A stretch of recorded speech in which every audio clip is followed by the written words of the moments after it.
pertanyaan berikutnya Bapak Kamru Samad, ini pertanyaan dari Bapak Rahmatullah Fajarian Saputra yang tadi raise hand, dari STIA Tabalong.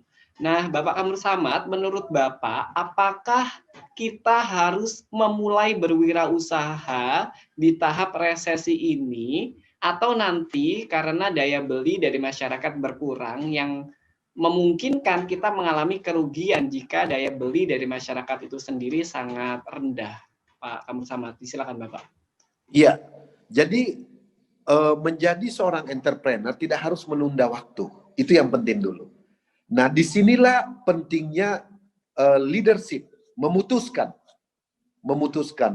Cara memutuskan yang pertama adalah merubah mindset. Dari pencari lapangan kerja menjadi pencipta lapangan kerja, the job creator. Kalau kita udah punya mindset itu, maka segera memulai. Karena memulai langkah pertama, itu adalah awal kesuksesan. Nah, pilihan sektoralnya, saya tadi sudah sebut, pilihan sektoralnya. Yang masih tumbuh adalah sektor agropreneur, kemudian sektor ICT, kemudian sektor kesehatan. Jadi 3 sektor ini harus, kalau ingin survive di tengah pandemi ini menjadi pilihan. Nah, jadi kalau ditanya oleh Mas Fajar dari Tabalon, apakah kita mulai sekarang? Entrepreneur jangan menunda. Dan kenapa? Karena inilah momentum terbaik kita untuk bisa mulai mengambil jalan kemandirian kita. Karena sebuah bangsa besar, sebuah negara maju apabila kelas menengahnya kuat. Jadi seperti belah ketupat, moderator. Kelas menengahnya harus kuat. Nah, untuk mendorong kelas menengah kuat, salah satunya middle class-nya supaya kuat, salah satunya adalah memperbanyak dunia entrepreneur. Entrepreneur kita masih jauh di bawah persentasenya dibanding Singapura. Kita masih kisaran 3, sekian persen, Singapura sudah di atas 7%, Malaysia di atas 6%, negara-negara lain di Asia Tenggara itu di atas 8%.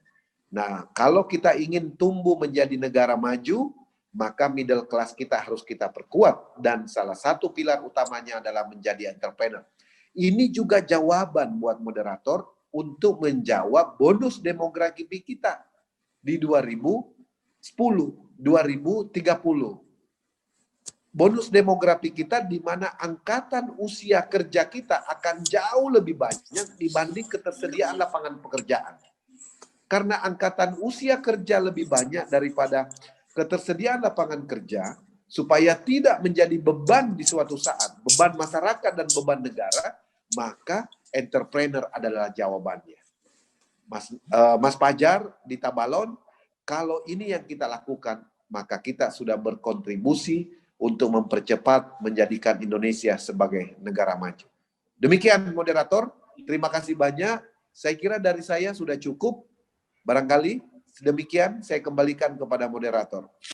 Oke, baik, terima kasih banyak Bapak Kamru Samad, sangat besar sekali tentunya. Ya, mari Pak Fajar dan juga teman-teman sekalian, Ibu dan Bapak dan juga para webinar hunters, jangan ditunda-tunda ya untuk menjadi entrepreneur muda nih di dunia, karena memang bonus demografi di tahun 2030 ini sangat luar biasa sekali, kita mulai dari sekarang.